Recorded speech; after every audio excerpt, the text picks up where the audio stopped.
DraftKings Sportsbook. Y'all know we got major love for them. I'm talking about the top-rated sportsbooking app in the U.S. Safe, secure, but more importantly, Deke, just like you, it's reliable, baby. Thanks for the compliment. Come on, man. I don't have to compliment you when I'm just being honest. But we know, man, the season is here, and there is no better way to watch some of these games than by having a little bit of extra incentive to pay attention to it, because we know at times when you invest in some of these games, whether it be same game parlays, single game parlays, player performances and things like that. I mean, it's a lot that you could be paying attention to. Has them all. They definitely do. And for the places, because we know a lot of y'all are in, all over the world. But in certain places, you can't use the sports booking app. I get that. But they also have a fantasy football as well, where you're able to bet on those, on particular matchups each and every week, and also have a little bit of fun as well, man. So we definitely want to salute DraftKings for that. But more importantly, y'all need to make sure you're downloading that app. All right. If you haven't done so just yet, download the app. And then what you need to do is this. You got to use this promo code. You know what the promo code is, man? It's pretty easy to remember. I think so. I sit next to the guy. It's Oh, Moats. It's that simple. MOATS. You use that promo code. Your first bet for $5. That's all you got to put a $5 bet in. You're going to get $200 in free bets. $200 in free bets. Essentially, that's free money. So with that being said, you know what to do. Don't waste time. Use the promo code. Download that app. Put that $5 bet in there. And then after that, go ahead, get that free money and go to work. But, Deke, we also know this, man. At times, some people struggle with this thing, huh? Mm-hmm. At times, some people might have some problems. Right. Well, as you look on the screen right now, you see some information up there, some numbers you could call, number you could text. But more importantly, there's another phone number up there. Yeah. And it goes by 1-800-GAMBLER. I say 1-800-GAMBLER. Hey, since we're on this offensive Let's line talk topic, about it, baby. Let's do it. This is being discussed right now a little bit. I do. Do we need to add to the offensive line group? I mean, honestly, that's a strong possibility. When you talk about adding, I do think that, yeah, you would love to add. The problem is who and how. Left tackle. I think that's the one position I would look at. Because guards, I'm good with Dotson. We just paid Daniels this offseason too. Center, we just paid Chooks as well as right tackle. Left tackle would be the one. I think. So with left tackle, we had to first off see who's on the free agency market at this time of year and why are they on the market. And then the next question is who's trade bait potentially, where you're looking at other guys and you're like, yo, we could trade for this guy. He might, he's got a little contract situation. He's a little disgruntled or he just got passed up. Like those are kind of where we're looking at, because it's not like March when it's like the beginning of free agency where we got the who's to pick from. Now, not to be disrespectful, but this is the equivalent of dumpster diving in a sense. When you're going, like, you might find a Joe Hayden, but you might find a Justin Gilbert. Think about both of them same time of year, same situation. And one was golden for us, and the one was not so golden for us. Would you agree? So, like, when I think of this time of year, that's who we looking at potentially. Okay. So I got the left tackles off the top of my head because there's only 3 of them in free agency right now. Yeah. Eric Fisher. Okay. Solder. And Fisher, isn't Fisher? I thought Fisher was coming back from injury though. Right, I think he is. Yeah. He's been good though. No, he has been. Right? Yeah, like, he's healthy. We always have a bad perception of Eric because of how Debo just is his Achilles heel. So every time we think of Eric, we think of Debo. But outside of Debo, Eric is still a good player without a doubt. Yes. Ready for this last one? All right, let me hear it. Jason Peters. Oh, man, you got 40 years old. Bro, did you see how big he's like massive down, bro. Oh, is he done? I don't think he just never announced his retirement. But what I'm saying is, even last year when he came back, like he just looked like, I'm like, bro, you don't care right now. You just get a check. Like, I don't know. I'm not feeling the Jason one like that, bro. I'm not. I would much rather go with Eric if he's healthy. I think he's a younger player. I think he's just has more left. You know what I mean? And besides, Peters only want to go to Philly now, man. Is that what he said? No, I ain't said that, but they always calling him up. Remember they brought him out to play guard. He was like, "Oh, y'all want to play tackle? Give me more money." Calling him up for the comeback. Yeah, man. Tevin Jenkins. Right. He's more right tackle though. True, and we also know, and not just as a knock on him, but he's still a young player who this is only his second year. So some of the stuff we're talking about with Dan Moore, you're going to still deal with Tevin. You're going to deal with some of those growing pains, man. Isaiah Wynn. I mean, Patriots trade rumors. No. I mean, Wynn is cool, but do you is Wynn going to be a legitimate upgrade over Dan Moore?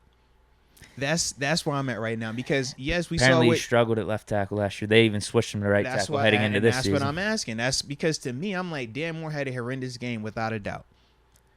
But I also think of what I saw over the large 17-game sample size from him last year. And I think of some of the times where he looked decent. I think of some of the matchups he had. And I also think of how we protected him at times. And I say to myself, man, we can definitely do some of those similar things. You know some of the freaks you got to deal with. But when it's a freak, okay, cool. This is the plan we're going with. But if it's a regular person out there, well, I'm going to need Dan to stand up. Dan went against a potential freak. Josh Allen is nice, bro. He's going to be a really good player. We ain't saying that he's elite just yet, but he's definitely making a case for himself to be one of those, feared edge rushers. So it's like, okay. He might be this season. That's you just got to put it together in the regular season now. He looked pretty damn good against us. Absolutely. And he still had some moments last year as well. You know what he did to the Bills. I said that was the one that hurt me, the Josh versus the Josh game. I'm like, bro, I don't like that Josh Allen anymore. Go home. Leave me alone. Yeah, man. So with that, it's like, nah, man, you got to understand, like, he's a good player. A really good player, man. A higher pedigree player than Dan Moore as well. And that's the other part that we kind of lose sight of. It's like, bro, this ain't no scrub. He ain't no 4th round, 5th round draft pick. It's a top pick. This is a dude that they got big money, or they're intending on being one of their big money guys. Sad. The thing I could see with the Tevin Jenkins trade is Jenkins the right tackle, Chooks the left. Well, we did have Chooks working some of that. I remember. And last year, the only reason why we didn't get the competition was because Banner wasn't available, so we had to move Chooks to the right. I get it. I do. Would that be too much for Chooks right now, heading into the season? He's been playing right tackle literally these last 2 seasons exclusively. I don't think it's too much, but at the same time, I don't want to unsettle Chooks. I think he's finally, comfortable. So back to the offensive line. Yeah. We got nothing right now. I was liking the Jason Peters thought just because. I mean, he's bringing a dude at 40. He's the name. I feel like he could be a steady hand on the line. I just feel bring some leadership. He would bring a ton of leadership. He would definitely. I think he'd get the fans rowdy too. He would, but when it came time to actually block some of these dudes, I just that's serious question. Yeah. Do you think he would have looked better than Dan Moore in yesterday's game? Just yesterday's game. Honestly, I can't say 100% yes, okay. And the reason is because he's getting slower. And Josh Allen wasn't beating Dan Moore with power. He was beating him with get off. That's what TJ Watt beats people with. Get off. Von Miller, get off. So if you can't get off, I don't care how big you are. And in this case, Jason Peters is actually really big. The old trip or something he could have pulled off. I mean, you try what you need to try over there, man. But that's the only reason why for me, I don't necessarily think that Jason Peters would have been an upgrade. I think that what you could have done though is say, you know what, instead of trying to drop back and pass, let's check to the run with Jason Peters against, Josh Allen. I would like that matchup a lot. I would definitely like Jason Peters drive blocking on Josh Allen. I definitely would like that. Dan Moore, not so much. Because we saw Dan Moore isn't a big, people mover like that. Jason Peters, he can, though. And that's why, for me, it's like, if that's the context we're talking about, sure. What really screwed us up was Dwayne Brown signing with the Jets. Oh, yeah. Becton going down. Yeah. Now, I don't know if we would have paid him that contract. It was $10 million a year. We wouldn't have, because up until that point. For 1 year, maybe. No, think about this, Deke. Up until that point, we never saw Dan Moore get beat like that. So everybody was still very confident in Dan Moore because, what he did last season is just going to magically carry over to this season. So if we would have brought that up a week ago, think about, we talked about, would you want to replace any of the offensive linemen this offseason?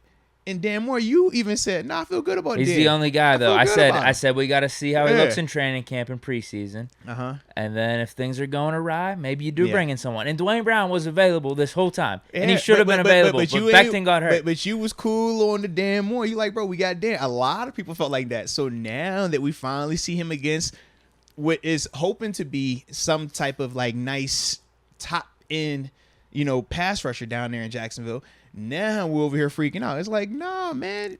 Something to consider. That's all. But I don't think we have too much. You're right. If it was Dwayne Brown, I would be pounding the table maybe a little bit more. Yeah, fair enough. There's no one else. You're right. I mean, we're trading for someone, but how much of a question mark are they compared to Dan Moore already? Right, and unless you're trading for a proven commodity, but then, it's a price tag that comes with that. Whether you're talking giving up something substantial from draft capital, or it's a situation where it's a young tackle that you're going to have to sign and then trade.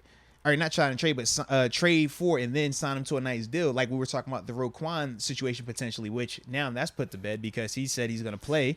What's he doing? Come on, man. Well, he understands that, man, I'm going to make money if I play. If I don't play, I'm not going to make money, and they're still not going to move me. So play this last year. Kind of like the deal. Deontay Johnson situation, Absolutely. honestly. Except he didn't sign the 2-year extension. He said, okay, I'm going to go out and play this year, and I'm going to hit the market. If you tag me, I'm going to get paid anyways. I can respect it. I don't hate the idea. I mean, I get the frustration, especially when you feel like you should be compensated to a certain level and you're not. And when you're in that negotiation and they say something outlandish, you heard what he said. The offer they gave me was disrespectful. Told you. That was one of the only times in my career where I looked at my GM and I'm like, bruh. Well, at the time he wasn't the GM, excuse me on that. But I'm looking at him like, bruh, we about to have a little conversation over here, just me and you in private. You know what I mean? And one of us ain't coming back from this conversation. Like, that's just like you talking a little bit crazy. That's the like, I get it. Roquan, 100% I get it.